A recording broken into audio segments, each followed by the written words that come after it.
혹시 점심시간에 도시락이 없어서 혼자 운동장 구석에 쭈그리고 앉아 계셨던 기억 있으세요?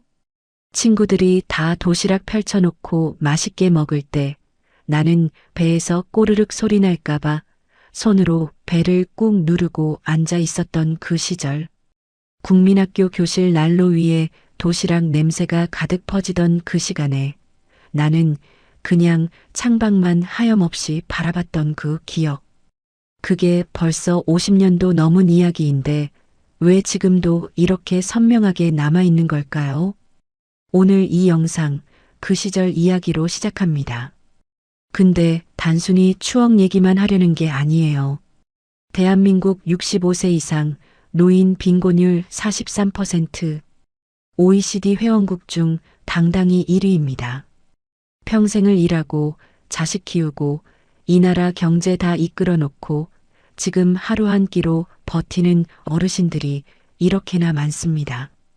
이 영상 끝까지 꼭 봐주세요. 중간에 끄시면 절대 안 돼요. 후반부에 지금 당장 신청할 수 있는 실질적인 지원 정보까지 꼼꼼하게 알려드립니다. 이거 모르고 지나치면 진짜 손해예요. 어르신들한테 꼭 필요한 정보입니다. 오늘 이 영상이 조금이라도 마음에 닿으셨다면 구독 버튼 한 번만 눌러주세요. 좋아요와 알림 설정까지 함께 해주신다면 저한테는 정말 큰 힘이 됩니다. 진심으로 감사드립니다. 자, 이제 진짜 이야기를 한번 해봅시다. 1962년, 1965년, 1968년. 그 언저리 어딘가에서 태어나신 분들이라면 지금부터 제가 하는 말 하나하나가 심장에 딱딱 꽂히실 거예요. 국민학교라는 말. 지금 20대, 30대한테는 그냥 낯선 옛날 단어지만 우리한테는 달라요. 국민학교. 그 두 글자 안에는 그냥 학교 이름만 들어있는 게 아니에요. 먼지 냄새 나던 나무 책걸상, 삐걱삐걱 소리 나던 낡은 마룻바닥, 겨울이면 교실 한가운데 놓인 시커먼 연탄 난로, 그 난로 위에 줄줄이 올라가 있던 양철 도시락들, 그 따뜻한 김이 모락모락 올라오던 풍경, 그 냄새, 그 소리, 그 온기가 다 거기 담겨 있어요. 근데 오늘은 저 그 따뜻한 추억 이야기만 하려는 게 아니에요. 솔직하게, 아프더라도 그 시절에 우리가 얼마나 배가 고팠는지, 그리고 지금 이 순간에도 얼마나 배가 고픈지, 그 이야기를 같이 해보려 해요. 그 시절을 한번 천천히 돌아가 봅시다. 국민학교 입학하던 날, 어머니가 새벽부터 일어나서 무언가를 꿰매셨어요. 찢어진 책가방이었을 거예요. 실이 없는 날에는 실 대신 노끈으로라도 꿰매셨죠. 교복은 동네 언니나 오빠한테 물려받은 거. 치수가 안 맞아서 소매는 접어 올리고 허리는 안전핀으로 고정하고 그렇게 입고 학교 갔어요. 그게 창피하지도 않았어요. 남들도 다 비슷했으니까. 오히려 새 교복 입고 오는 아이가 특별해 보이던 시절이었어요. 신발은 어떠셨어요? 고무신. 겨울에도 고무신 신고 다니신 분 계시죠? 운이 좋으면 검정 고무신, 형편이 좀 되는 집 아이들은 흰 운동화를 신었어요. 그 흰 운동화 신고 오는 애 보면 그렇게 부러울 수가 없었어요. 발이 꽁꽁 얼어도 그냥 걸었어요. 그때는 그게 당연한 줄 알았으니까. 모두가 그랬으니까. 발 시린 게 고통인 줄도 몰랐어요. 원래 겨울이란 게 그런 건 줄 알았어요. 학교까지 얼마나 걸어가셨어요? 3리, 5리, 10리. 어떤 분들은 20리, 30리를 걸어 다니셨던 분도 계실 거예요. 산길, 논두렁길, 강가 자갈길. 새벽 안개가 채 거치기도 전에 길을 나서야 했어요. 하늘이 빛나기 시작하는 새벽녘에 차가운 공기를 가르며 걸어가던 그 길. 발밑에서 사각사각 소리나던 설이 밟던 그 감촉이 아직도 기억나는 분 계세요? 저는 기억나요. 그 차가운 땅 위에 남겨진 발자국들. 그게 어린 우리가 세상에 새긴 첫 번째 흔적이었어요. 도시락 없는 날은 더 일찍 나섰어요. 괜히 빨리 걸어서 학교에 먼저 가 있으면 아이들이 도시락 꺼낼 때 모른 척하기가 더 쉬웠거든요. 학교에 늦게 도착하면 선생님한테 회초리 맞으니까 빈속에도 발걸음만은 제게 걸었어요. 바람이 얼마나 불었는지도 잘 기억 안 나요. 그냥 걸었으니까. 목적지가 있으니까 걸었어요. 그게 그때 우리였어요. 그 시절 교실 풍경을 한번 떠올려 봐요. 겨울이 오면 교실 한가운데 난로가 생겼어요. 화구에 연탄 넣고 뚜껑 닫으면 얼마 지나지 않아 빨개지면서 뜨거워졌어요. 그 난로 주변 가장 앞쪽에 앉은 아이들은 더워서 좋고 뒤쪽에 앉은 아이들은 추워서 싫고 그 온도 차가 교실 앞뒤로 극명하게 갈렸어요. 아침마다 당번이 연탄 들고 교실로 들어왔어요. 집에서 연탄 한 장씩 가져오는 거였어요. 연탄 못 가져온 날은 얼마나 눈치가 보였겠어요. 어떤 아이는 연탄 대신 나뭇가지를 들고 온 날도 있었어요. 선생님도 뭐라 하지 않으셨어요. 다들 사정을 아니까. 그게 그 시절 선생님의 배려였어요. 말 없는 배려. 교실 안에서 제일 좋은 날이 언제였는지 아세요? 비가 오거나 눈이 와서 쉬는 시간에 밖에 못 나가는 날이었어요. 그러면 친구들이랑 교실 안에서 수다 떨고 윷놀이 비슷한 거 하고 그냥 시시콜콜한 얘기하면서 있었거든요. 그때는 그게 그냥 행복이었어요. 뭔가 대단한 게 없어도 점심시간. 이게 제일 큰 고비예요. 12시가 되면 선생님이 점심시간을 알려주셨어요. 그러면 아이들이 저마다 도시락을 꺼냈어요. 미리 난로 위에 올려두었던 도시락은 따뜻하게 데워져 있었고 뚜껑을 여는 순간 김이 확 올라왔어요. 김치 냄새, 콩자반 냄새, 멸치 냄새, 이런저런 반찬 냄새가 교실 가득 퍼졌어요. 그 냄새가 교실 구석구석까지 배었어요. 도시락 없는 날 그 냄새가 어땠겠어요. 배에서 소리가 날까봐 얼마나 긴장이 됐겠어요. 그 냄새 맡으면서 침 꿀꺽 삼키고 아무것도 아닌 척 창밖을 보거나 책 펼쳐놓고 앉아 있었어요. 그러다 슬그머니 뒷문으로 빠져나갔어요. 운동장 구석 나무 아래, 창고 옆 그늘진 벽 쪽, 아무도 안 오는 곳을 찾아갔어요. 거기서 혼자 앉아서 점심시간이 끝나길 기다렸어요. 배가 꼬르륵거려도 소리 안 나게 꾹 눌렀어요. 그 시간이 얼마나 길게 느껴졌겠어요. 15분, 20분이 1시간처럼 느껴졌어요. 도시락 없는 아이들이 한둘이 아니었어요. 그 시절에 그게 특별한 일이 아니었으니까요. 어떤 선생님들은 아셨어요. 어느 아이가 점심을 굶는지. 그래서 당신 도시락에서 밥 한 주걱, 반찬 한 가지를 그 아이 앞에 살짝 덜어 놓아 주시는 분도 있었어요. 아무 말도 없이, 눈도 안 마주치고, 그냥 슬쩍. 지금도 그 선생님 기억하는 분 계시죠? 저는 그 선생님이 평생 기억나요. 그 아무 말 없는 밥 한 주걱이 얼마나 큰 위로였는지. 그게 세상에 여전히 사람이 있다는 증거였어요. 학교 끝나고 집에 오면 뭐가 있었어요. 집집마다 달랐겠지만 많은 집이 비슷했을 거예요. 부뚜막 위에 솥 하나. 그 솥 안에 뭐가 있느냐? 그날 형편에 따라 달랐어요. 좋은 날은 쌀밥, 그냥 날은 보리밥, 힘든 날은 죽, 없는 날은 고구마, 감자, 옥수수. 보리밥 기억하세요. 쌀이 귀했던 그 시절에 쌀보리 반반 섞어도 감지덕지였고 보리칠에 쌀삼이 들어가면 그날은 잔칫날 같은 날이었어요. 순전히 보리밥에 국 하나. 반찬이라고 해봐야 배추김치, 깍두기, 고추장, 가끔 된장찌개. 그게 하루 세끼의 전부인 날이 태반이었어요. 그 밥 한 그릇이 그날 하루 에너지의 전부였어요. 그걸 먹고 학교 가고, 일하고, 또 집에 와서 자고. 그게 하루였어요. 여름이 오면 옥수수, 가을이 오면 고구마, 겨울이 오면 감자. 제철 나는 거 삶아 먹으면서 버텼어요. 라면은 사치였어요. 라면 한 봉지 사 먹으려면 그때 돈으로 5원, 10원이 필요했는데 그게 없는 집이 태반이었어요.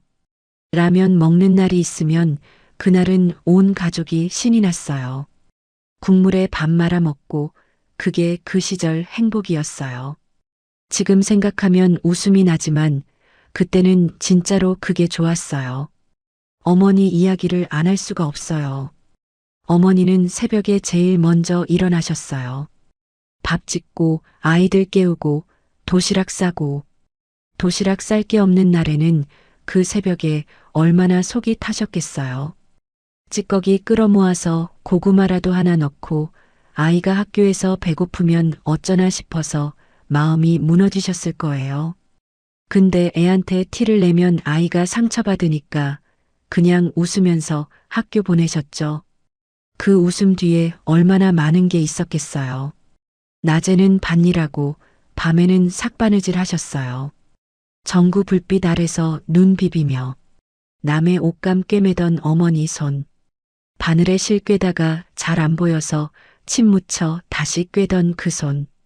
손에 된박이 박이고 손가락 마디가 굵어지고 겨울이면 갈라터져 피가 나도 그냥 일하셨어요. 일 멈추면 밥이 없으니까. 그 손이 저를 학교까지 보내줬어요. 그 손이 저를 지금 여기까지 오게 한 거예요. 아버지는 어디 계셨어요? 농사 짓고 막노동하고 광산 가고 공사판 따라다니고 지게 지고 산을 올랐어요. 새벽에 나가서 저녁 늦게 때로는 밤중에 들어오셨죠. 손에 굳은 살이 박이고 허리는 굽고 눈이 충혈되어 있어도 집에 들어오면 자식들 얼굴 보고 웃으셨어요. 그 웃음 뒤에 얼마나 많은 게 숨어 있었는지 그때는 몰랐어요. 나이 들어서야 조금씩 알았어요. 그 웃음이 얼마나 억지였는지, 얼마나 피곤한 몸으로도 웃으셨는지. 학용품 이야기도 빠질 수가 없어요. 교과서를 다 살 수가 없었어요. 옆 반 아이한테 빌려서 공부하거나 앞에 앉은 친구 것을 같이 들여다보거나 공책은 다 쓰면 여백 찾아서 작게 또 쓰고 거기도 없으면 뒷표지 안쪽에 빽빽하게 쓰고 몽당 연필은 끝까지 써서 손가락 사이에 끼워가며 쓰고 더 이상 잡기 어려워지면 나무에 끼워서 또 썼어요. 지우개는 비싸니까 침 묻혀서 지우려다 공책만 뭉개놓기 일쑤였어요. 그래도 공부하려 했어요. 공부해야 이 가난에서 벗어날 수 있다고 누군가 그렇게 말해줬으니까. 선생님이든 어머니든 이웃 어른이든. 운동의 날은 어떠셨어요? 1년에 한 번 가을에 운동의 날이 오면 학교 전체가 들썩였어요. 근데 그날도 마음 한구석이 무거웠던 분 계실 거예요. 운동의 날이면 어머니들이 도시락을 풍성하게 싸오시는 날이거든요. 김밥, 삶은 계란, 사이다. 그런 날에 도시락이 없으면 더 눈에 띄었어요. 친척 집에서 빌려 싸온 도시락이라도 있으면 다행이었지만 아예 없는 날은 그냥 한쪽에 앉아서 멀찍이 봤어요. 그 눈빛 기억하세요. 근데 공부만 한다고 다 달라질 수 있는 게 아니었잖아요. 국민학교 졸업하고 나면 어디를 가야 했어요? 중학교 가고 싶어도 등록금이 없어요. 고등학교는 꿈도 못 꿨어요. 그래서 어디로 갔어요? 서울로 갔어요. 공장으로 갔어요. 구로공단으로, 마산 자유무역지대로, 인천부두로, 영등포 섬유공장으로. 그때 나이가 몇이었어요? 14살, 15살. 지금으로 치면 중학교도 못 마친 나이에 서울 가는 완행열차에 몸을 실었어요. 손에 들고 있던 게 뭐였어요? 어머니가 정성껏 싸준 보따리 하나. 거기 안에 내복 2벌이랑 고추장 1통, 집에서 담근 묵은 깍두기 1통이 전부였을 거예요. 어머니가 역까지 걸어와서 손 꼭 쥐어주셨죠. 말은 없었어도 그 손길에 다 담겨 있었어요. 기차 안에서 우셨어요. 저는 울었어요. 창문에 이마 대고 소리는 참고 눈물만 흘렸어요. 멀어지는 역 플랫폼에 서 계신 어머니 작은 모습이 마음에 새겨졌어요. 서울에 올라와서는 쪽방에서 살았어요. 여러 명이 한 방에서 이불 하나씩 깔고 환기도 안 되고 냄새도 나고 좁았지만 그래도 비는 안 맞으니까 감사했어요. 공장에서는 새벽부터 밤까지 일했어요. 손가락이 기계에 끼일 뻔한 적이 한두 번이 아니에요. 먼지 마시고 화학약품 냄새 맡고 소음에 귀가 멍멍해도 일했어요. 이거 안 하면 집에 돈을 못 보내니까. 어머니가 동생들이 기다리고 있으니까. 월급 타면 제일 먼저 뭐 했어요? 봉투 들고 우체국으로 갔어요. 어머니한테 붙였어요. 동생 학비로 쓰라고, 집 먹을 것 사라고, 아버지 약값 보태라고. 내 손에 남은 건 방세 내고 밥값 내고 나면 몇 푼 안 됐어요. 그래도 괜찮았어요. 고향에 보탬이 된다는 게 그냥 좋았어요. 그 나이에 그런 마음으로 살았어요. 그 세대가 바로 대한민국 경제기적의 진짜 주인공이에요. 오늘 이 영상 보시는 분들이 바로 그 사람들이에요. 한국이 불과 50년 만에 세계 10위권 경제대국이 된 게 하늘에서 뚝 떨어진 게 아니에요. 그 공단에서, 그 논밭에서, 그 건설 현장에서, 그 광산에서 젊음과 몸과 건강을 다 쏟아부은 어르신들 덕분인 거예요.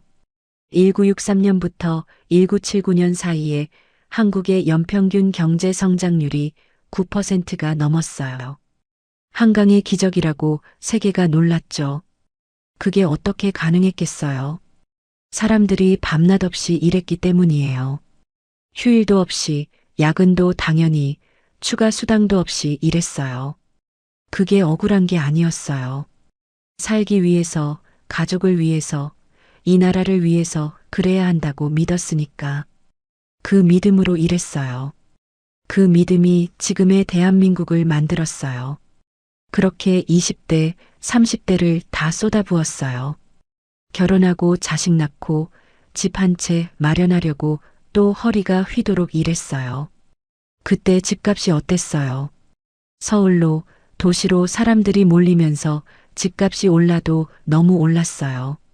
전셋집 옮겨 다니면서 달동네에서 판잣집에서 그래도 내 가족이 있는 곳이 집이었어요. 집이 크고 작은 게 문제가 아니었어요. 가족이 한자리에 있으면 그게 집이었어요. 5년 모아서 전세 보증금 마련했더니 집주인이 올려달라 하고 10년 모아서 내 집 마련했더니 대출이자 갚는데 또 10년이 가고 그렇게 살다 보니 어느새 쉰이 됐어요. 예순이 됐어요. 노후 준비. 그게 뭔지는 알겠는데 할 여유가 어디 있었겠어요. 자식들 다들 대학 보냈죠.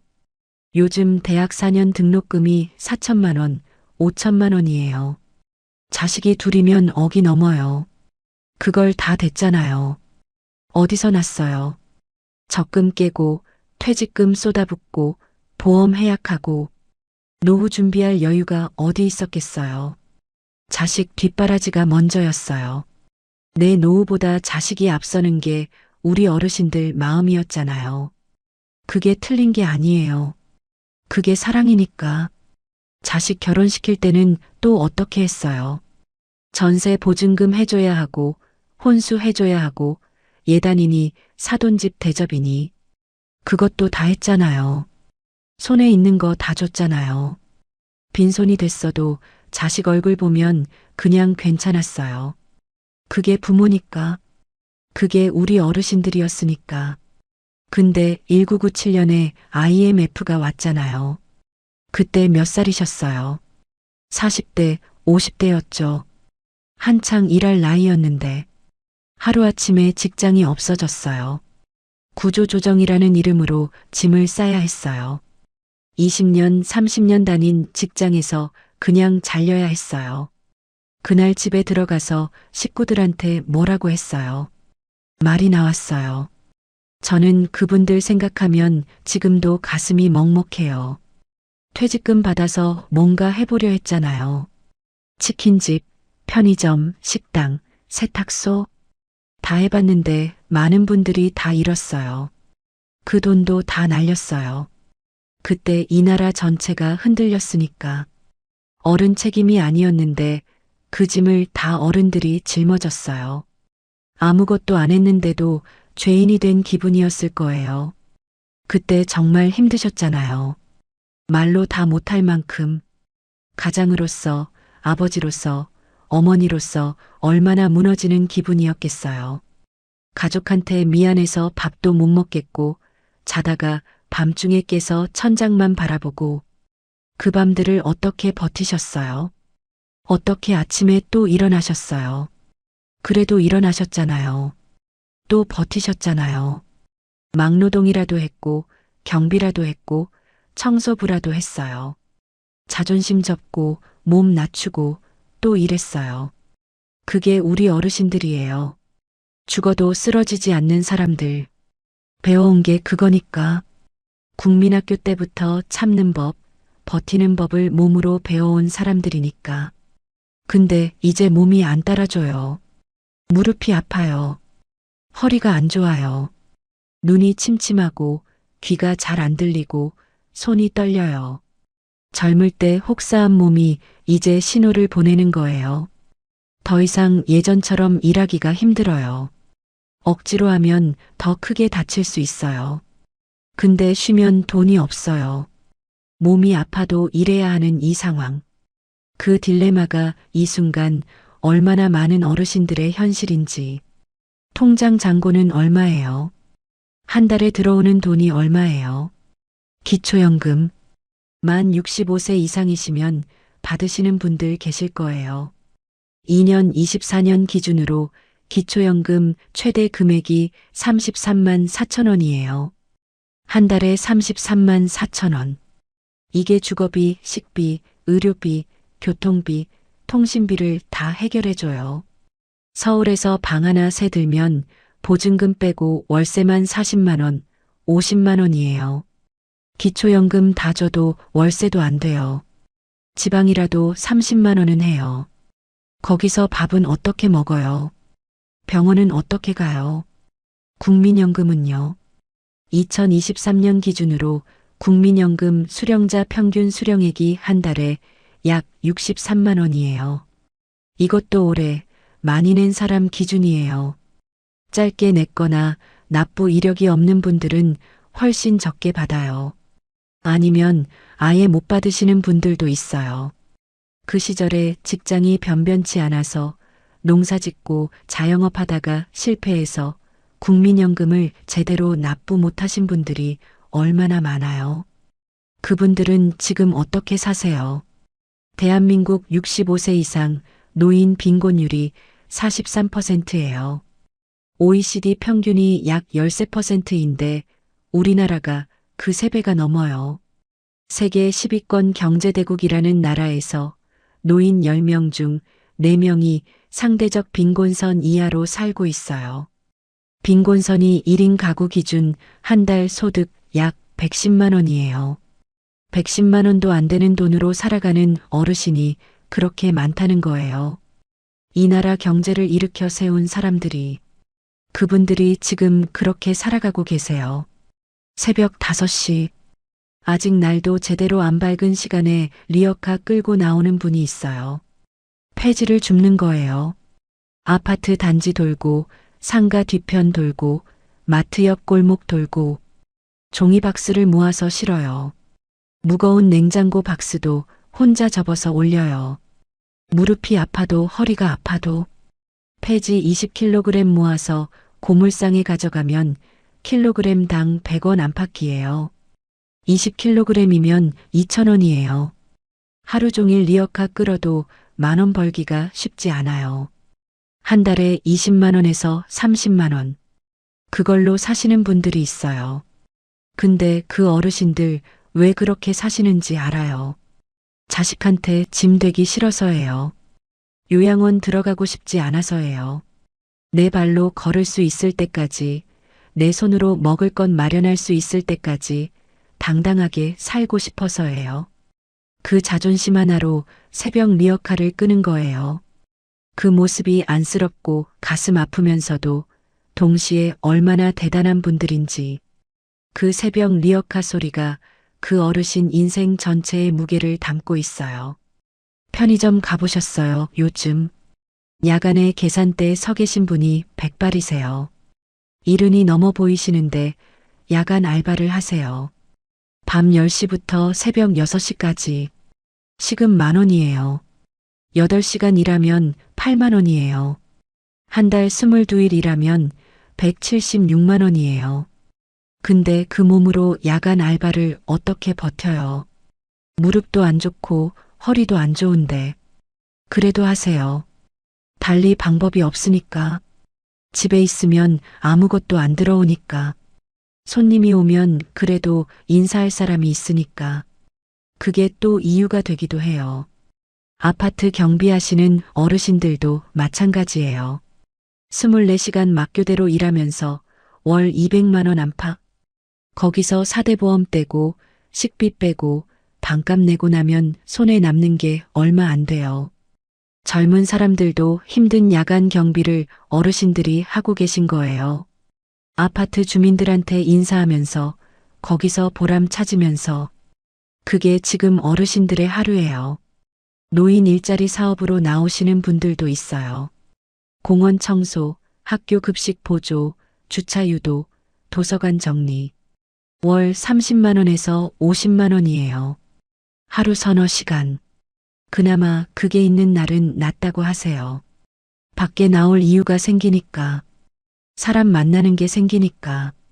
그 돈보다 그 이유가 더 중요할 때도 있어요.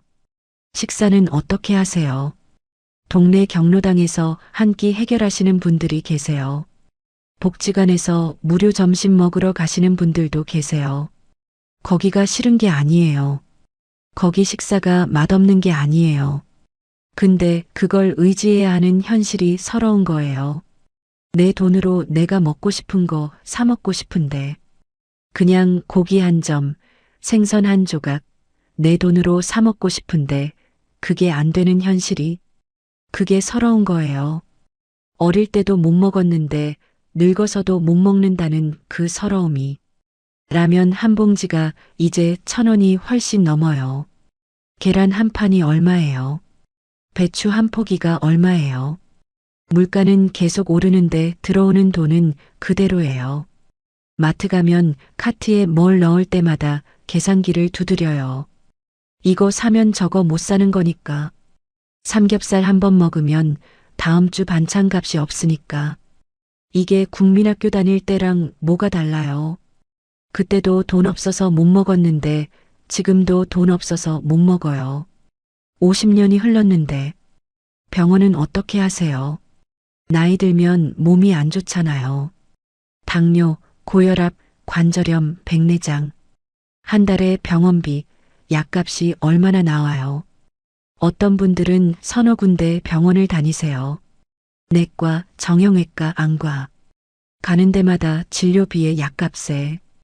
의료비는 그냥 쑥쑥 나가는데 거기서 또 교통비, 통신비, 전기세, 가스비. 기초연금 33만 원이 손 사이로 그냥 줄줄 흘러가 버려요.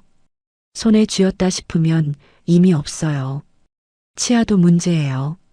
평생 제대로 관리 못한 치아가 이제 하나둘씩 빠지고 임플란트를 해야 하는데 한 개에 100만 원이 넘어요. 틀니도 비싸요. 이가 없으면 밥을 제대로 못 씹어요. 밥을 제대로 못 씹으면 영양이 부족해져요. 그냥 국에 말아서 죽처럼 만들어서 드시는 분들 많아요. 젊을 때 고생하다 이가 망가진 건데 그 고통을 또 돈 없어서 참아야 해요. 자식한테 손 벌리고 싶지 않아요. 자식들도 살기 어렵잖아요. 요즘 젊은이들도 집값에 치이고 아이 낳기도 무서워하는 세상이잖아요. 거기다 부모님 용돈까지 드리면 얼마나 힘들겠어요. 다 알아요. 그러니까 더 말을 못하는 거예요. 안 힘들다고, 괜찮다고, 뭐 먹고 싶은 거 없다고, 다 잘 지낸다고. 그 거짓말을 해요.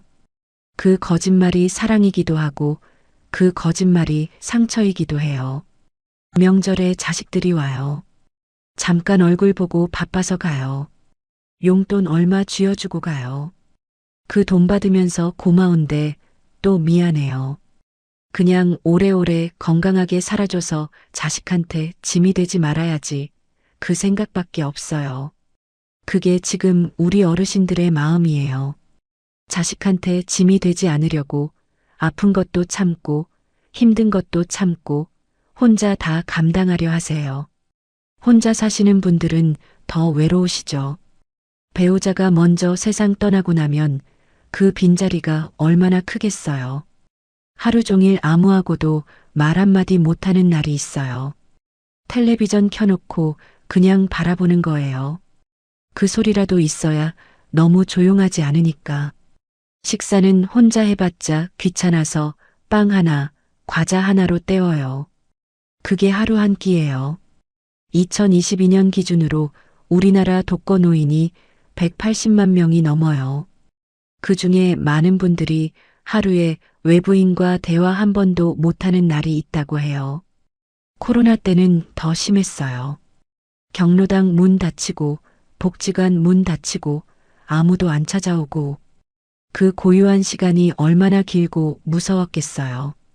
조용하다는 게 이렇게 무서운 거라는 걸 그 시간을 겪어본 분들만 알 수 있어요. 그 시절 국민학교 운동장에서 뛰어놀던 친구들은 다 어디 갔어요? 고향 친구들 얼굴이 보고 싶어도 이제 연락이 닿지 않는 분들도 많으시죠. 어떤 분은 먼저 세상을 떠나셨고 어떤 분은 자식 집 따라가서 어디 사는지도 모르고 그렇게 하나둘씩 멀어지다 보면 내 주변에 남은 사람이 몇 명이나 돼요. 연락할 수 있는 친구가 두세 명도 안 되는 분들 계실 거예요. 그래도 살아가야 해요. 살아가고 있잖아요. 오늘도 일어나서 밥 먹고 외출하고 숨 쉬고 그게 얼마나 대단한 건지 모르세요. 그 나이에 그 몸으로 그 형편으로도 하루하루 버티고 있다는 게 정말 대단한 거예요. 어떤 30대보다 어떤 40대보다 훨씬 더 강인한 분들이에요. 그냥 살아있는 게 아니에요. 버티면서 살아있는 거예요. 봄이 되면 꽃이 피잖아요. 어르신들이 공원에 나가서 벚꽃 보시잖아요. 그 환한 얼굴. 커피 한 잔 들고 벤치에 앉아서 봄 햇살 쬐시는 그 모습. 거기에 얼마나 많은 세월이 담겨 있어요. 얼마나 많은 것을 견뎌온 사람의 얼굴이에요. 국민학교 시절 도시락 없어서 운동장 구석에 앉아있던 그 아이가 이제는 공원 벤치에 앉아서 봄바람을 쐬고 있어요. 그 사이에 얼마나 많은 게 있었겠어요. 얼마나 많이 울었고, 얼마나 많이 참았고, 얼마나 많이 버텼겠어요. 그 긴 세월을 살아온 분들이에요. 이제 지원받을 수 있는 것들 이야기를 해볼게요. 꼭 알아두세요. 기초연금 아직 신청 안 하셨으면 지금 바로 주민센터 가세요. 만 65세 이상이시고 소득과 재산이 일정 기준 이하시면 받으실 수 있어요. 혼자 신청하기 어려우시면 주민센터 복지 담당자한테 도움 요청하세요. 그분들 친절하게 도와드려요. 의료급여 제도도 있어요. 소득이 일정 기준 이하면 병원비를 거의 안 내도 되는 제도예요. 본인이 해당되는지 주민센터에서 확인해 보세요. 노인 틀니 임플란트 지원도 있어요. 만 65세 이상이시면 건강보험 적용받아서 훨씬 저렴하게 하실 수 있어요. 이것도 꼭 알아두세요. 에너지 바우처도 있어요. 전기세, 도시가스비 지원해 주는 거예요. 겨울에 가스비 아끼려고 추위 참으시지 말고 이런 제도 꼭 활용하세요. 따뜻하게 지내야 건강도 유지가 돼요. 기초생활수급자 혜택도 있어요. 소득이 아주 낮으신 분들은 주거급여, 의료급여, 생계급여를 받으실 수 있어요. 창피한 게 아니에요. 이건 국가가 국민한테 해줘야 하는 기본 의무예요. 우리 어르신들이 이 나라 위에서 낸 세금으로 만들어진 제도예요. 당연히 받으실 자격이 있어요. 억지로 참지 마시고 받을 수 있는 건 다 받으세요. 마지막으로 이 말씀 꼭 드리고 싶어요. 자식한테 말 못하고 있는 거 있으면 한 번쯤은 말씀해 보세요. 자식들도 부모님이 힘든 걸 모르면 도와드릴 수가 없어요. 자식이 짐스러울까봐 혼자 다 감당하려 하시는 거 알아요. 근데 그것도 한계가 있어요. 말씀하세요. 도움을 요청하는 게 약함이 아니에요. 그게 현명한 거예요. 국민학교 그 시절, 그 가난을 혼자 참았던 어린아이가 이제는 어른이 됐어요. 그 어른이 다시 힘든 시간을 혼자 참을 필요 없어요. 이제는 말해도 돼요. 이제는 도움받아도 돼요. 손 내밀어도 돼요. 오늘 이 영상 보시면서 뭔가 마음에 걸리는 게 생기셨다면 딱 한 가지만 해보세요. 주민센터에 전화 한 통이라도 해보세요. 아니면 자식한테 오늘 연락 한 번이라도 해보세요. 아니면 동네 복지관 문이라도 한번 두드려 보세요. 그 한 걸음이 달라지는 시작이 될 수 있어요. 아주 작은 한 걸음이 인생을 바꾸는 경우가 있어요. 그걸 저는 믿어요. 그 시절 새벽에 학교 가던 흘길이 기억나세요. 안개 속에 혼자 걷던 그 길. 도시락 없이 운동장 구석에 앉아있던 그 점심시간. 그 시절 우리는 가난했지만 포기하지 않았어요. 걸어갔어요. 버텼어요. 그게 지금 여기까지 온 힘이에요. 지금 힘드신 분들 절대 혼자 감당하려 하지 마세요. 50년 전에도 혼자 버텼는데 이제는 혼자 안 버텨도 돼요. 받을 수 있는 지원 받으시고 말할 수 있는 곳에 말씀하세요. 그 용기가 나머지 세월을 더 따뜻하게 만들어줄 거예요. 여러분의 삶은 절대 헛되지 않았습니다. 이 나라 경제를 일으키고 자식들 키우고 그 모든 것을 해내신 분들이에요. 그 인생이 얼마나 값진지 절대 잊지 마세요. 오늘 영상 끝까지 함께 해주셔서 진심으로 감사드립니다. 다음 영상에서는 지금 신청할 수 있는 노후 지원 제도를 더 자세히 알려드릴게요. 구독과 알림 설정 꼭 해주시고 오늘도 따뜻한 하루 보내세요. 혹시 이런 경험 있으세요? 오랜만에 친구들 모임에 나갔는데 누구는 골프 얘기하고 누구는 손주 영어 유치원 얘기하고 누구는 해외여행 사진을 보여주는데 속으로는 딱 한 생각만 드는 거예요.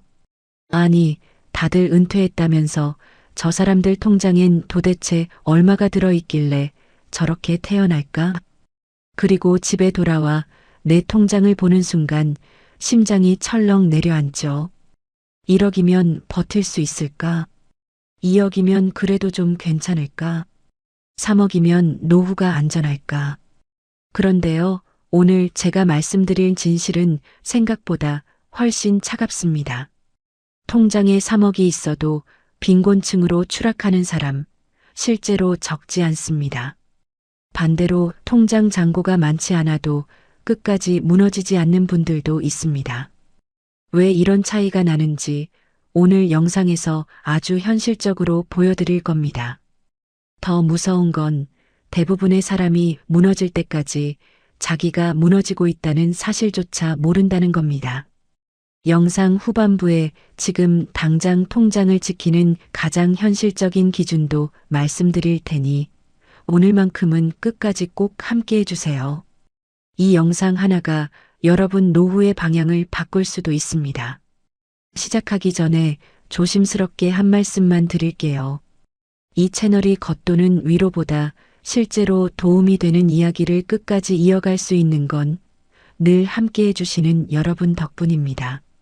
화면 아래에 있는 구독과 좋아요, 그리고 알림 설정으로 마음을 보태주시면 앞으로도 여러분 삶에 바로 도움이 되는 깊이 있는 이야기로 성실하게 찾아뵙겠습니다. 눌러주시는 그 작은 손길이 채널에는 참 큰 응원이 됩니다. 늘 고맙습니다. 제가 얼마 전에 정말 인상 깊게 들은 이야기가 하나 있습니다. 63살 박 선배 이야기인데요.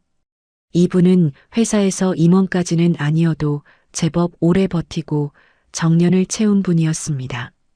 퇴직할 때 퇴직금하고 개인연금 해지한 돈, 적금 만기, 거기에 그동안 모아둔 예금까지 다 합치니까 통장에 현금이 2억 8천 정도 있었습니다.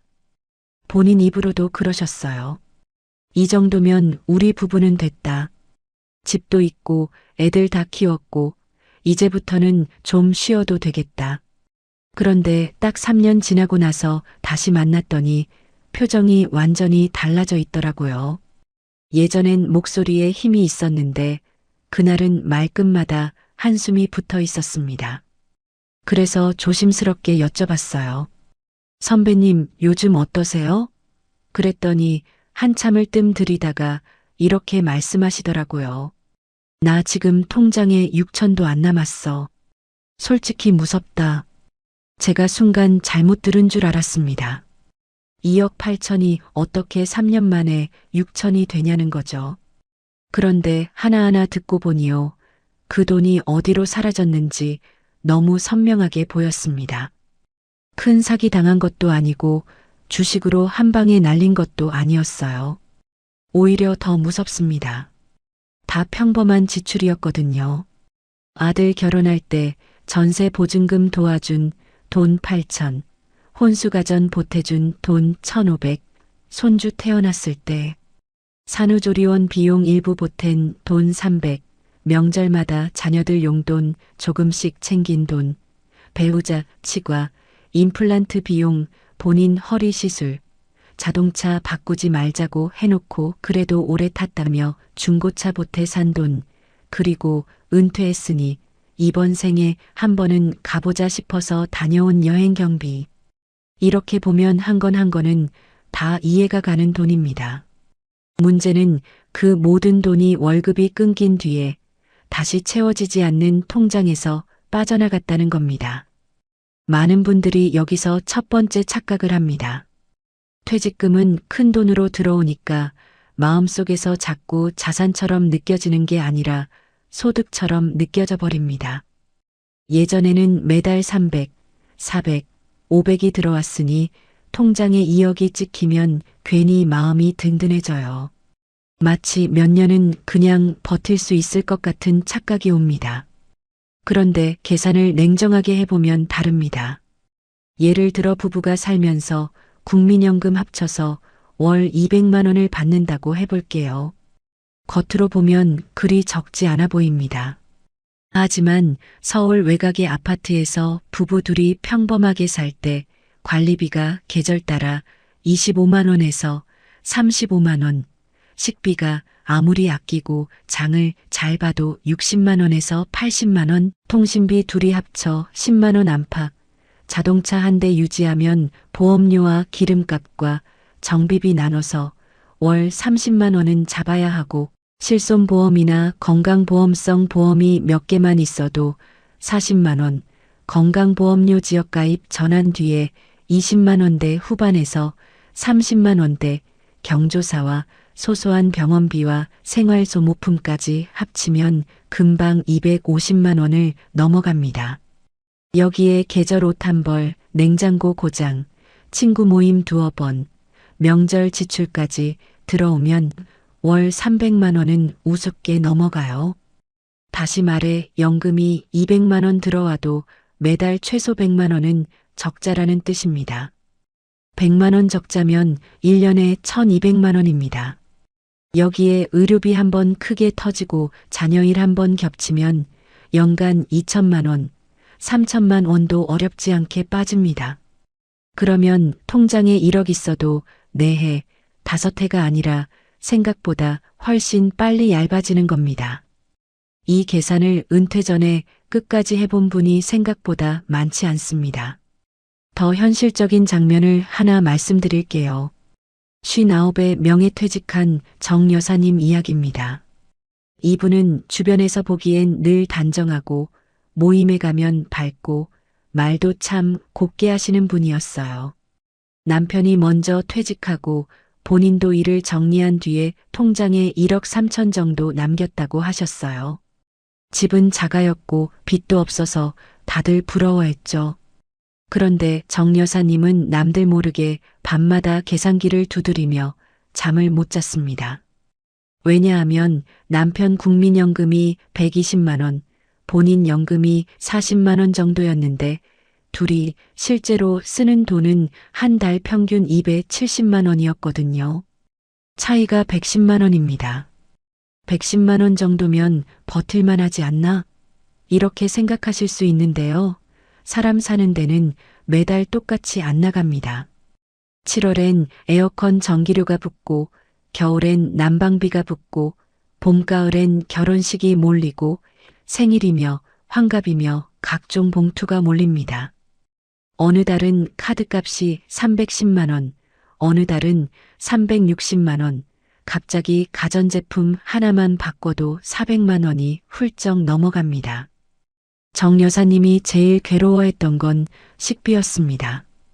회사 다닐 땐 점심이 어느 정도 해결됐는데 집에 있는 시간이 길어지니까 아침 먹고 금세 과일 깎고 점심 먹고 오후에 빵이랑 커피 챙기고 저녁엔 반찬이 부실하면 또 장을 보게 된다는 거예요. 하루 종일 집에 있으니 전기, 물, 가스도 더 쓰게 되고요. 은퇴하면 집에 있으니 돈을 덜 쓸 거라고 생각하지만 실제로는 시간이 늘어난 만큼 소비도 함께 늘어나는 경우가 참 많습니다. 그 다음이 자녀 문제입니다. 이건 정말 예민하지만 피할 수 없는 현실이죠. 우리 세대 부모님들은 자식 앞에서 참 약합니다. 엄마 이번에 전세금이 너무 올라서 그래. 아빠 애기 어린이집 보내려니 너무 빠듯해. 이번에 사업 잠깐만 넘기면 돼. 이런 말 한마디에 통장 문이 열리는 집이 생각보다 많습니다. 문제는 그때는 사랑으로 주는 돈이지만 나중엔 내 노후의 뿌리를 흔드는 돈이 될 수 있다는 겁니다. 61살 이 형님은 딸 결혼할 때 7천, 아들 전세금 보태느라 6천, 손주 돌잔치며 여행 경비며 이것저것 하다 보니 6년 동안 자녀 쪽으로만 빠져나간 돈이 거의 2억 가까이 됐다고 하셨어요. 본인은 애들 자리 잡으면 이제 끝이라고 생각했는데 그렇지 않더랍니다. 아이를 낳으면 육아비, 집을 사면 잔금, 맞벌이하면 손주 돌봄, 차를 바꾸면 등록비, 아프면 병원비. 자녀의 인생이 이어지는 동안 부모 지갑도 함께 열리는 구조가 돼버리는 거죠. 특히 손주가 생기면 더 흔들립니다. 아이 학원비가 비싸다, 영어 유치원이 어떻다, 태권도와 피아노와 미술이 겹친다. 그 얘기 듣고도 모른 척하기가 쉽지 않습니다. 그런데 여기서 냉정하게 보셔야 합니다.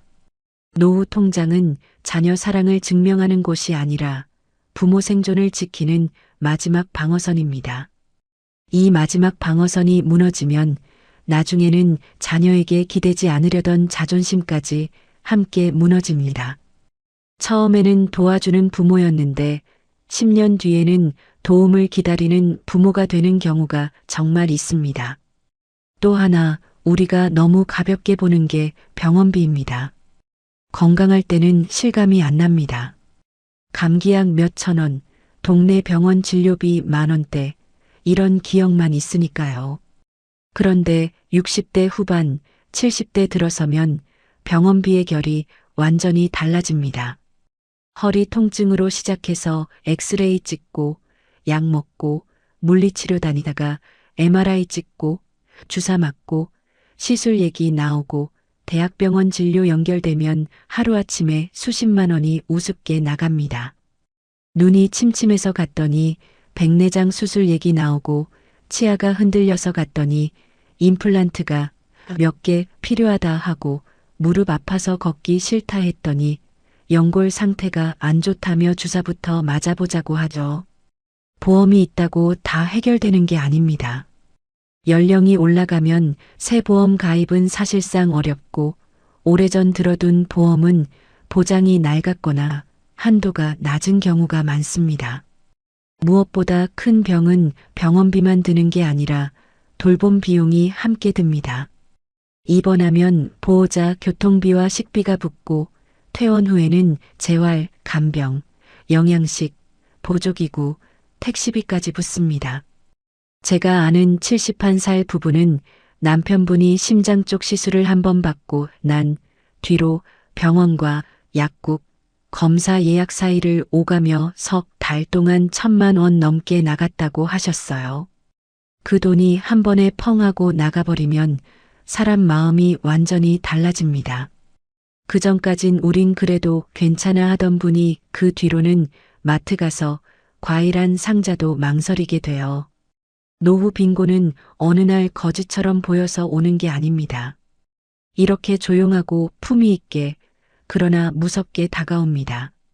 집 한 채 있으면 괜찮다고 믿는 분들도 많으시죠. 그런데 제가 만난 분들 중에 가장 불안해하시는 분들 중 일부는 의외로 집 가진 분들이었습니다. 이유는 간단합니다. 집은 있는데 현금이 없기 때문입니다. 겉으론 자산가처럼 보이는데 실제 생활은 아주 빡빡해요.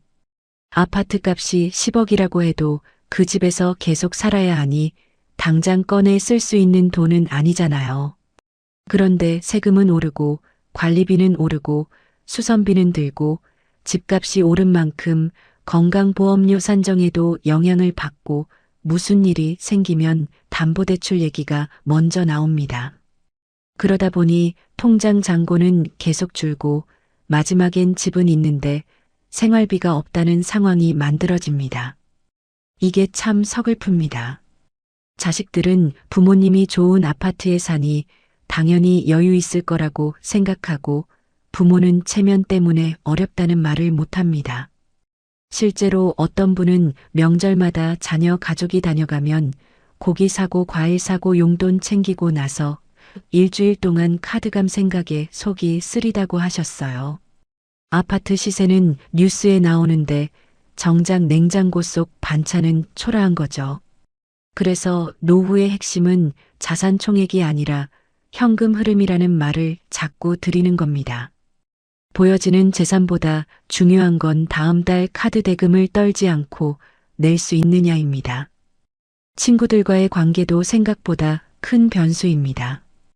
은퇴 전에는 직장 때문에 모임을 골라 나갔는데 은퇴 후에는 오히려 사람을 더 찾게 됩니다. 외롭고 심심하니까요. 그런데 사람을 만나는 데는 돈이 듭니다. 커피 한 잔, 점심 한 끼, 카카오톡으로 돌리는 모임 회비, 여행 적금, 갑작스러운 부조금. 이 정도야 뭐하고 넘기던 지출이 모이면 꽤 큽니다. 어떤 70대 언니는 경조사비만 정리해 봤더니 한 해에 300만 원이 넘었다고 하셨어요. 그런데 더 안타까운 건 돈이 없어서 모임을 끊게 되면 그 다음부터는 우울감이 확 올라온다는 겁니다. 사람을 못 만나니 집에만 있게 되고 집에만 있으니 자꾸 인터넷 쇼핑을 하거나 TV 홈쇼핑을 보게 되고 그러다 필요 없는 물건이 쌓입니다. 외로움이 지출을 만들고 지출이 또 외로움을 부르는 이상한 고리가 생깁니다. 그래서 노후 자금 이야기를 할 때 저는 꼭 말씀드려요. 돈 문제는 단지 숫자 문제가 아니라 관계와 감정 문제라고요. 외로운 사람은 지갑 단속이 더 어려워집니다. 마음이 허전하면 뭐라도 사게 되고 누군가에게 베풀고 싶어지고 그렇게 통장은 더 빨리 얇아집니다. 여기에 체면이 얹히면 상황은 더 심각해집니다. 우리 세대는 힘들어도 힘들다고 말하지 않는데 익숙하잖아요.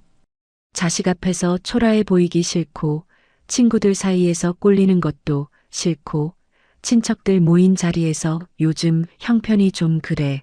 이 말 한마디 하기가 왜 그렇게 어려운지 모릅니다. 그러니 통장이 줄어드는데도 생활 수준을 쉽게 못 낮춥니다. 차를 팔아야 하나 싶다가도 이웃 눈치 보이고 평수를 줄이자니 자식들이 서운해할까 걱정되고 경조사비를 줄이자니 의리 없는 사람 될까 불안하죠.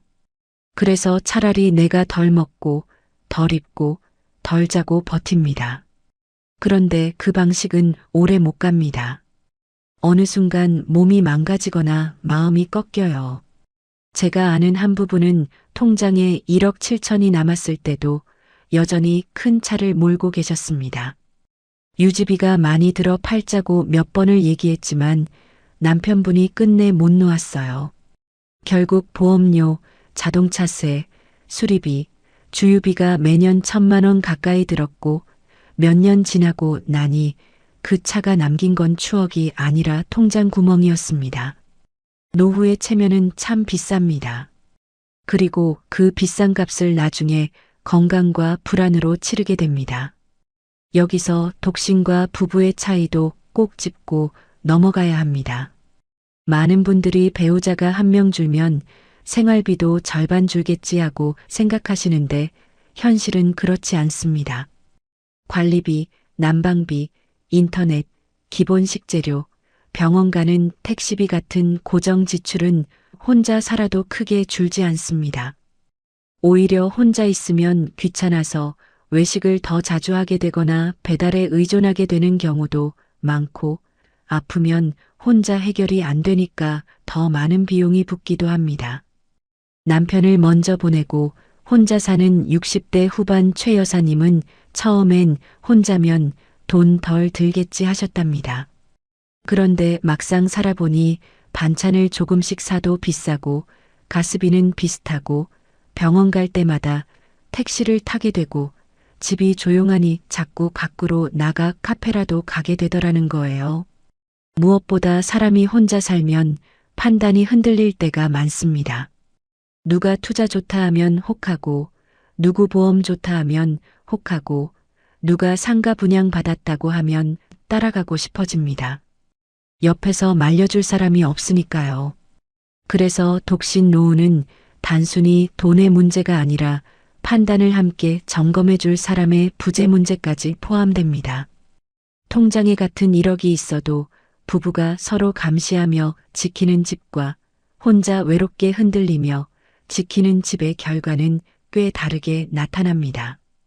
그리고 은퇴 직후에 제일 조심해야 하는 함정이 하나 더 있습니다.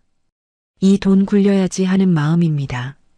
소득이 끊기니까 자꾸 투자로 메우고 싶어집니다. 그 심리를 노리는 사람이 꼭 나타나요.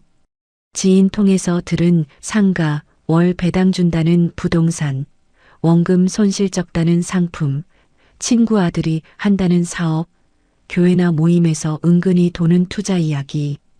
처음엔 다 그럴듯합니다. 은행에 넣어봐야 이자 얼마 안 되잖아. 이건 매달 월세처럼 나와. 나도 이미 넣었어. 이런 말에 귀가 솔깃해지죠. 그런데 노후 자금은 공격적으로 불릴 돈이 아니라 절대 잃지 말아야 할 돈입니다.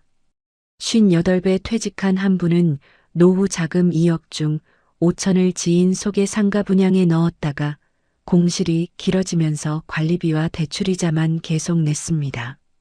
월세는커녕 매달 돈이 더 빠져나갔어요. 결국 팔려고 내놨지만 가격은 떨어졌고 손실 보고 정리하느라 잠도 못 잤다고 하셨어요. 노후 자금은 수익률보다 생존율이 먼저입니다. 조금 덜 벌더라도 잃지 않는 쪽으로 가야 해요. 그런데 사람 마음이 참 묘해서 통장에 큰 돈이 있으면 자꾸 뭔가 해야 할 것 같고 가만히 있으면 손해보는 것 같거든요. 바로 그 조급함이 많은 분들을 가장 위험한 선택으로 밀어넣습니다. 그럼 실제로 어느 정도 있어야 안심할 수 있느냐? 이 질문이 제일 많습니다. 그런데 정답은 남의 숫자가 아니라 내 구조에 있습니다. 자가인지 월세인지 부부인지 혼자인지 연금이 얼마인지 보험료가 얼마나 나가는지 부채가 남아있는지 자녀 지원이 계속되는지에 따라 완전히 달라집니다. 예를 들어 집이 있고 부부가 국민연금 합쳐 월 230만 원을 받고 차가 없고 보험 정리가 끝났고 자녀 지원도 끊었고 한 달 지출을 240만 원 안으로 관리한다면 현금 1억 5천으로도 꽤 안정적으로 갈 수 있습니다. 그런데 집은 있어도 연금이 월 150만 원이고 차 한 대 유지하고 보험료가 50만 원 넘고 자녀 지원이 계속되고 월 지출이 350만 원이면 통장에 3억이 있어도 안심할 수 없습니다. 연간 2천만 원 이상 적자가 나면 10년도 안 돼 바닥이 드러날 수 있거든요. 그래서 친구 통장 잔고를 궁금해할 필요가 없습니다. 친구가 1억 있어도 여러분보다 안전할 수 있고 3억 있어도 훨씬 불안할 수 있어요. 중요한 건 잔고가 아니라 유출 속도입니다. 물이 얼마나 담겨 있느냐보다 더 중요한 건 바닥에 구멍이 몇 개 뚫려 있느냐는 거예요. 제가 만난 분들 중 노후를 제일 단단하게 지키는 사람들의 공통점도 분명했습니다. 첫째, 자녀와 돈의 선을 분명히 긋습니다. 사랑이 없는 게 아니라 사랑을 오래 지키기 위해 경계를 세우는 겁니다. 둘째, 통장을 하나로 안 씁니다. 생활비 통장, 비상금 통장, 병원비 통장, 경조사 통장을 따로 둡니다. 그래야 어디서 돈이 새는지 눈에 보이거든요. 셋째, 연금을 최대한 월 소득처럼 만듭니다. 퇴직금도 가능하면 한 번에 쥐고 흔들리지 말고 월별로 들어오게 구조를 짭니다. 넷째, 집에 묶인 자산을 무조건 지키는 게 능사가 아니라는 사실을 인정합니다. 평수가 너무 크면 줄이고 관리비가 비싸면 옮기고 필요하면 주택연금도 검토합니다. 다섯째, 자존심보다 지속 가능성을 택합니다. 이 5가지를 실천한 분들은 통장 숫자가 아주 크지 않아도 마음이 훨씬 안정돼 있었습니다. 반대로 체면, 투자 욕심, 자녀 미련, 과거 생활 수준을 끝까지 못 놓는 분들은 통장 숫자와 상관없이 불안에 시달렸어요. 겉보기엔 화려해도 속은 늘 흔들리는 겁니다. 여기서 아주 현실적인 계산 하나를 더 해보겠습니다. 부부 기준으로 월 평균 지출이 300만 원이라고 가정해보죠. 국민연금과 기타 소득을 합쳐 월 200만 원이 들어오면 매달 100만 원 부족합니다. 그럼 1년에 1200만 원 적자입니다. 그런데 실제로는 경조사나 병원비, 가전교체 같은 비정기 지출이 붙으니까 연 2천만 원 적자로 보는 게 더 현실적일 수 있습니다. 이 상태에서 통장에 1억이 있으면 단순 계산으로 5년입니다. 그런데 인플레이션이 오고 병원비가 커지고 자녀 지원이 끼어들면 실제 체감은 5년보다 더 짧습니다. 통장에 2억이면 10년 같지만 마찬가지예요. 60대 초반에 은퇴했다면 10년 뒤는 70대 초반입니다. 그때부터는 의료비 위험이 더 커집니다. 결국 3억도 마법의 숫자가 아닙니다. 노후는 몇 억 있으면 끝이 아니라 매달 얼마가 들어오고 매달 얼마가 나가고 큰 지출이 터졌을 때 얼마나 버틸 수 있느냐의 게임입니다. 그러니 은퇴한 친구들끼리 서로 얼마 모았냐는 말보다 훨씬 중요한 질문은 이겁니다. 당신은 한 달에 얼마가 부족하고 그 부족분을 몇 년 버틸 수 있나요?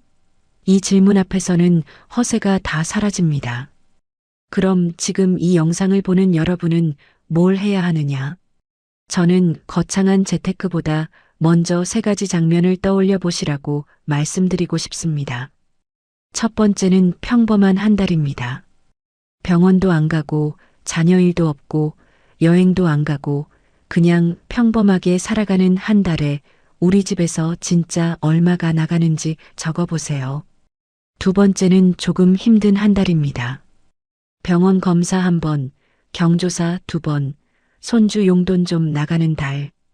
그 달엔 얼마가 드는지 적어보세요. 세 번째는 정말 예상 못한 한 달입니다. 배우자 수술, 자동차 수리, 집안 가전 교체가 겹친 달.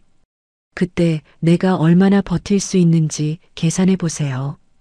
이 3달만 적어봐도 내 통장이 얼마나 안전한지 감이 옵니다. 그리고 그 다음에는 순서를 정하셔야 합니다. 제일 먼저 줄일 수 있는 고정비가 뭔지, 차를 꼭 유지해야 하는지, 보험 중 겹치는 건 없는지, 자녀에게 계속 나가는 돈이 있는지, 평수가 큰 집을 꼭 붙잡고 있어야 하는지 차분하게 보는 겁니다. 많은 분들이 이 작업을 미루는데요. 사실 제일 무서운 건 돈이 없는 게 아니라 내 상황을 모른 채 버티는 겁니다. 모르면 희망으로 버티게 되고 희망으로 버티다 보면 대응이 늦어집니다. 저는 개인적으로 노후를 망치는 가장 무서운 말이 설마라고 생각합니다. 설마 내가 아프겠어. 설마 애가 또 돈 얘기하겠어. 설마 이렇게 빨리 줄겠어. 설마 집이 있는데 굶겠어. 그런데 인생은요, 설마를 참 잘 무너뜨립니다. 60대 초반에는 아직 젊다고 느끼지만 몸은 서서히 신호를 보내고 있습니다. 70대가 되면 친구 보고 소식이 잦아지고 80을 바라보면 병원 일정이 달력에 늘어납니다. 그때 통장이 비어 있으면 삶의 선택지가 급격히 줄어듭니다. 먹는 것, 치료받는 것, 사람 만나는 것, 심지어 겨울에 보일러를 언제 트는지까지 계산하게 됩니다. 그러니 지금 여러분 통장에 1억이 있든 3억이 있든 중요한 건 그 돈을 많이 모았다는 자부심이 아니라 그 돈이 나를 언제까지 지켜줄 수 있는지 아는 겁니다. 저는 여러분이 불안해지시라고 이 얘기를 하는 게 아닙니다. 오히려 반대예요. 똑바로 알아야 덜 무섭습니다. 모호하게 두려워할 때보다 정확하게 숫자를 보고 손볼 때 사람이 훨씬 강해집니다. 그리고 꼭 말씀드리고 싶은 게 하나 있습니다. 가난은 단순히 돈이 적은 상태만을 말하지 않습니다. 선택권이 사라지는 상태가 더 무섭습니다. 아파도 병원을 미루고 먹고 싶은 걸 못 먹고 보고 싶은 사람을 못 만나고 집을 옮기고 싶어도 못 옮기고 추워도 난방을 참아야 하는 상태. 저는 그게 진짜 노후 빈곤이라고 생각합니다. 그래서 지금부터라도 통장을 지키는 방식이 달라져야 합니다. 남에게 보여주기 위한 소비를 끊고 자녀 사랑을 현금으로만 증명하려 하지 말고 목돈을 하나의 큰 바구니로 두지 말고 목적별로 나누고 정기적으로 잔고를 확인하고 혼자 결정하지 말고 배우자나 믿을 만한 전문가와 함께 상의해야 합니다. 특히 은퇴 직후 3년이 가장 중요합니다. 이 시기에 생활 수준이 결정되고 지출 습관이 굳고 잘못된 투자나 과한 자녀 지원이 시작되기 쉽습니다. 처음 3년을 잘 지키면 그 뒤 10년이 편해지고 처음 3년을 흐릿하게 보내면 나중에 통장을 되돌리기가 참 어렵습니다. 그래서 지금 이 영상을 보고 계신 분들 중 은퇴를 앞둔 분이라면 오늘이 가장 빠른 날이고 이미 은퇴하신 분이라면 오늘이 아직 늦지 않은 날입니다. 마지막으로 아주 현실적인 기준을 하나 드리겠습니다. 적어도 생활비 6개월에서 1년치 정도는 절대 건드리지 않는 현금성 자산으로 확보해 두셔야 합니다. 그리고 병원비나 간병비처럼 큰 변수가 올 때를 대비한 별도 비상자금도 생각하셔야 합니다. 자녀에게 줄 돈은 남는 돈이 아니라 처음부터 없는 돈이라고 생각하는 편이 낫습니다. 마음은 아프지만 그래야 부모도 무너지지 않습니다. 집은 내 자존심을 지켜주는 상징일 수 있지만 현금 흐름을 망치는 집이라면 언젠가는 판단하셔야 합니다. 차도 마찬가지고 모임도 마찬가지고 보험도 마찬가지입니다. 노후는 멋있게 보이는 사람이 이기는 게임이 아니라 오래 버티는 사람이 이기는 게임입니다. 그리고 오래 버티는 사람은 대부분 조용히 계산하고 냉정하게 선을 긋고 남들 눈보다 자기 통장 흐름을 더 자주 봅니다.